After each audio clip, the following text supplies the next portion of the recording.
Megan with WTI. Welcome to my beautiful disaster. This is my bathroom currently under construction.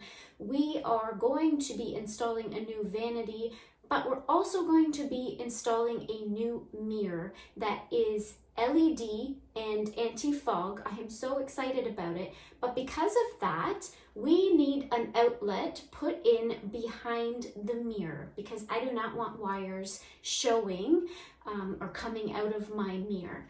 Getting the recessed receptacle will allow the plug to go inside the wall so that the mirror will be flush against the wall when we hang it. This is a 15 amp service with 125 volts, which is plenty for the LED mirror that we are going to install.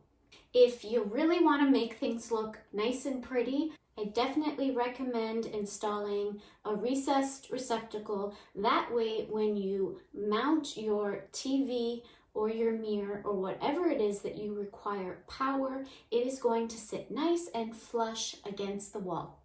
And that's my point of view.